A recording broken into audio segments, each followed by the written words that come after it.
I want to talk about gold here just for a second. A lot of people have been wondering what's going on with gold. Why isn't it going up as quickly as it used to? Gold, a lot of people think, is in a bubble. That's what I've heard. You listen to people like Dave Ramsey. They say, stay away from gold. It's in a bubble. Even Warren Buffett says he's not a big fan of gold.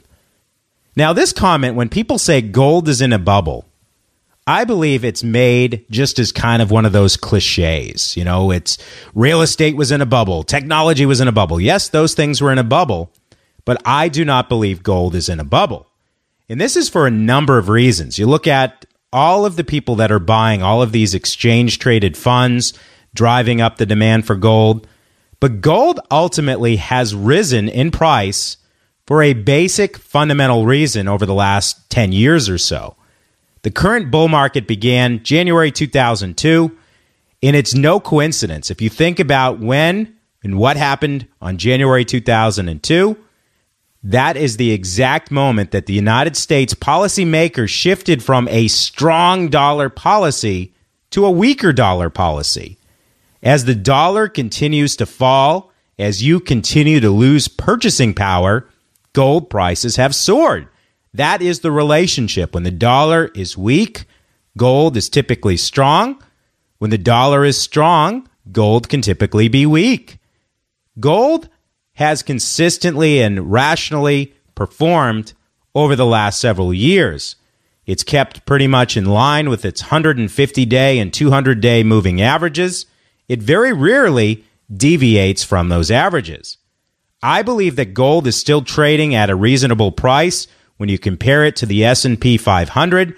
We've seen the stock market go through peaks and valleys. There are periods where the stock market's in a bull market where things keep chugging along, going up, up, up, and up, like we saw from 1982 to 2000. There are periods where the market is in a secular bear market. We saw that from 2000 up until today. We've been in a bear market. There are periods where the market does well, even in a bear market, and there are periods of time where the market doesn't do well in a bull market. But gold, in my opinion, is very reasonably priced. I believe it should be a part of every investor's portfolio. I want to get Tom Cloud on the line right now to talk about why gold is such a great investment. We'll talk about, are we going back to a gold standard? And I also want to get his take on why gold doesn't seem to be moving quite as fast here in 2012. Let's get Tom on the line right now.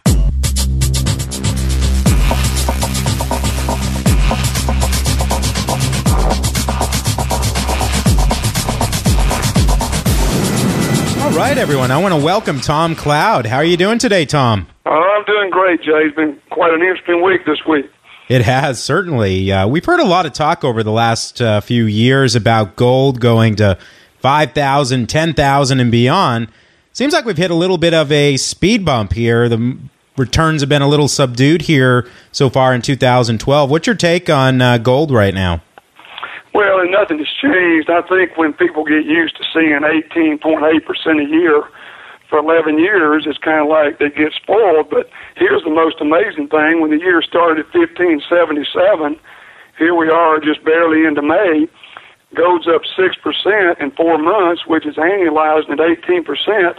And people are asking me, what's wrong with gold? And I'm sitting there saying, if you can do better than 6% every 4 months, you need to do it. But I think the explosion that we're all looking at, that you're talking about going to 5,000 or 6,000 or more, is coming. I don't have any doubt about it, and the things that are going to drive it. But we got to weed our way through the European situation and whether we're going to have quantitative easing 3 here, and who the new president's going to be in this country. There are quite a few things that have made it slow down, like you alluded to. But still, like I said, we're up 6% for the year. So we're annualizing this year at 18%, so it still looks very strong to us. Yeah, good to hear. What about silver and palladium? What are your thoughts on those metals right now? Well, silver I'm a little concerned about just from the deflationary or recessionary thing. When you look, it's down below 30.50, and certainly it could go down another 6 or 8% is all I see. But it's not the 6 or 8% that worries me. It's just that demand is slowing down until we get some assurance that Europe some way is going to get bailed out, either they print the money or people start resigning out of the European Union, or we in the United States print the money because Obama wants to get reelected. And, of course, silver has the leverage, and when it does move, it's going to move faster and harder than gold is. But right now, on all my charts, 100-day moving average, 200, 1 year, silver's still neutral to slightly down, trending as we speak today. And what about palladium? What are your thoughts there? Well, palladium's been kind of amazing because when you're ordinarily in the slow time of the year, seasonal time, when catalytic converters aren't being bought and mines are open in Siberia and South Africa, this is normally the time, but the ETFs, PALL, has definitely leveled off the seasonal demand, so my charts are extremely positive for palladium at a time of year they ordinarily are not. So I think palladium's going to have a great year. I still look for it to be well over 800 by the end of the year, and it's sitting there now in 660s, 660-something per ounce. So I'm very bullish because once we get to August every year, you're going to start seeing the increase in demand for palladium, and the better the economy or the higher the inflation, or when it becomes sure we're not going into a world recession, that palladium's going to move very quickly.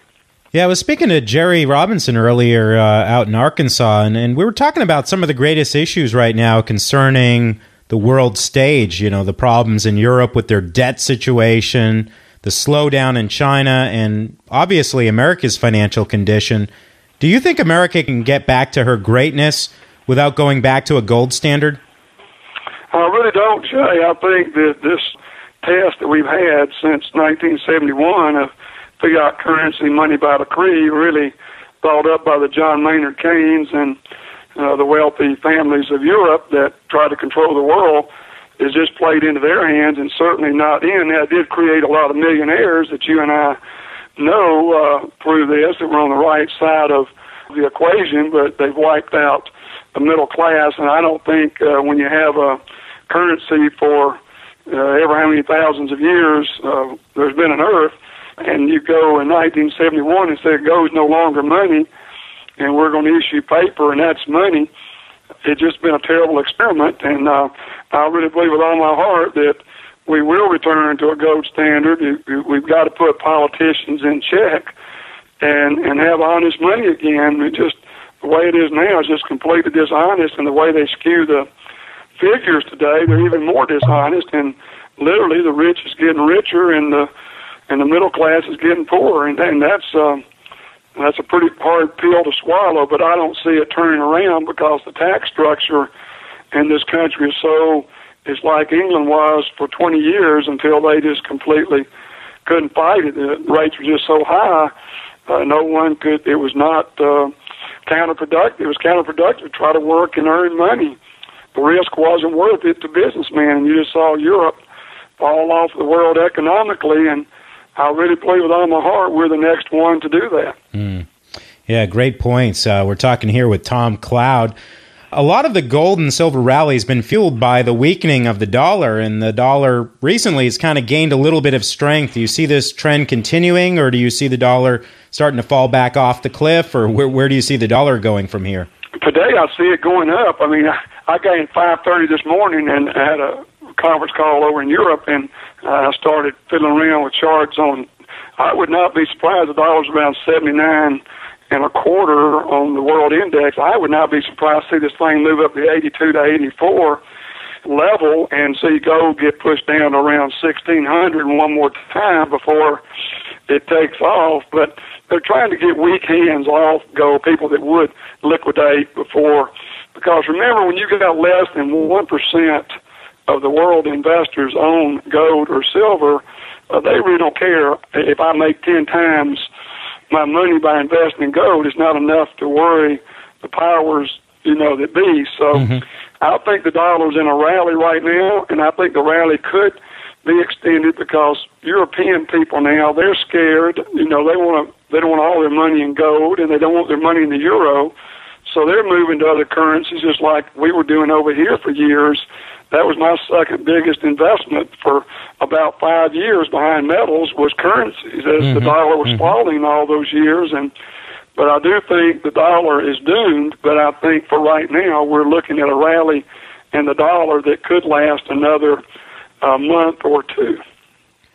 Now, you talked earlier about the presidential elections. Does that factor into gold and silver prices here as November gets closer and closer, or is it just kind of a minor little blip on the radar screen? Well, I think most people out there now, the more educated they are, I don't mean school educated, just economic educated, the more they are, it's kind of like we saw Obama come in and he was giving gold and took that dip from after the election because he was coming in and bringing change, and people say, well, Bush had all these wars, ran up these deficits, pushed the dollar down, gold went up because of that. And, you know, people, Americans are good-hearted people. They're willing to give someone a chance. And they gave Obama a chance for about 5 or 6 months, and we saw gold go down about 6 or 8%. And then, of course, it's just taken off after that. And I really believe that no matter who goes in, I think it's going to be worse if Obama goes in for the dollar and better for metals. But either way, they're not getting the spending under control. And here we are. We were told last August the 4th it would be 2 years before we'd need to raise the debt ceiling again. We raised it $1.3 trillion, and here we are. We're only $56 billion away from having to raise the debt ceiling again, and it hasn't even been a year yet. Wow. So we're going to go back arguing about the debt ceiling. That's probably when the dollar's going to turn down in about 2 months when we start that argument again like we did last August. Yeah, back to that again. It's just crazy that we keep having the same cycle just going over and over. It's kind of like Groundhog Day, right? Well, you saw we just took in, we took in $2.2 trillion in taxes last year, and the budget was $3.8 trillion. We overspent $1.6 trillion for the fiscal year last year. Wow. I talk to a lot of investors each and every week, obviously investors all over the country, and still one of the greatest concerns that I hear about gold is, what about the government's ability to seize gold? I get that question all the time. Do you think these fears are being blown out of proportion, or is that a reality that the government could eventually seize gold? Well, I've learned to never say impossible in business after doing this 35 years, but I think it's highly unlikely, and there's many reasons. Reason number one, the very people that support, the very wealthy of this country that have a lot of their assets in gold, they would never tell you. They do, because I deal with a lot of them, and if they would try to confiscate gold, it would just pull out the political machine, because it's kind of like a gentleman's agreement. They don't mess with their investments, and they support them. And number two, most of that has been generated by telemarketing firms trying to rip people off and put them into rare coins, tell them they can't be. It's funny, almost everybody I've ever asked me that question, I said, well, where'd you hear that? And every time, 99% of the time, some telemarketing firm put out that they're just trying to move people from honest money, gold, into rare coins for 30 and 40% commissions and rip them off. And then the last reason I don't think it ever will is if you confiscate all the gold in the United States today, it would not run the government for 10 days. It's just a non-issue. Yeah, those are great points. One of the core strategies we use at Faith-Based Investors called the Permanent Portfolio Strategy.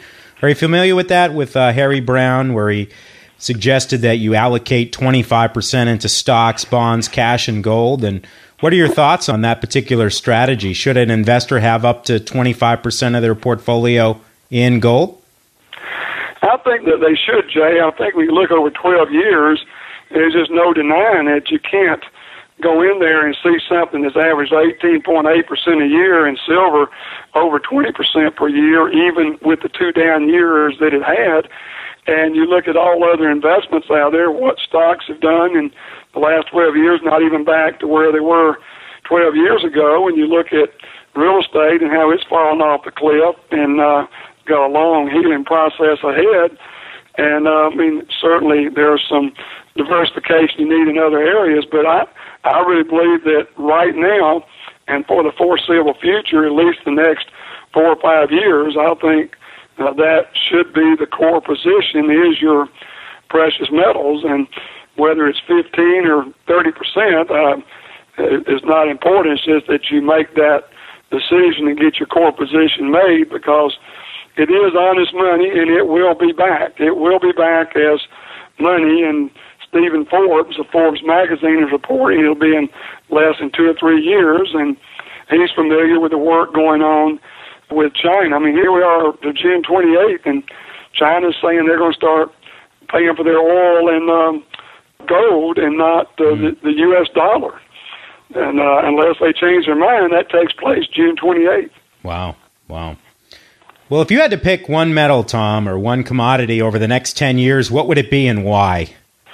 Well, if I was going to leave the United States and I had $100,000 and I could only invest in one thing, and I'd be on an island, I couldn't look at the paper and see what it was doing, it would be silver. Wow. Now, certainly it's going to be volatile, a lot more volatile than gold, and it's going to go up or down. But when you look at industrial demand increasing 6.6% a year, and you look at the geological studies showing that silver will be the first metal wiped off the planet Earth that we had on our old element chart in chemistry within 10 years, I think you go with silver. Now, on the way to $100 plus for silver, it may go back to 26 or 7. I don't know. It's going to depend on what happens in Europe, the election, and other things. But if there was only one thing I could invest in, anything, stocks, bonds, real estate, metals, commodities, it would be silver. You heard it here, folks. The man who's in the trenches would buy silver if it was the only investment he could purchase. Well, I want to thank you for your time, Tom, today. Any last comments on precious metals or anything that you're seeing that's important for our listeners? Yeah, one last thing. I think that people that aren't familiar with it, this week has been the week where the Japanese markets are closed for 4 days for holidays, and that only happens once a year. And last year, on the Monday after the holidays, is when the market started jumping so much in gold and silver. And I think with all the uncertainty out there, people listen to this on Saturday or Sunday, whenever they click in on it, I think next week is going to be a very good week for gold and silver. I look for demand to pick up significantly next week, and that's, of course, the week of May the 7th that I'm talking about. So just keep your eyes on that. I think it'd be a good time to get in early that week if you have money you're trying to balance your account off with. Well, all right. Thanks for joining us, Tom. I appreciate your time as always, and you sharing your insight and just your whole perspective on what's going on in the precious metals markets. Really appreciate that, and hope you have a great weekend. All right, Jay, you did a great job. Always a pleasure being with you. Thanks. Bye now.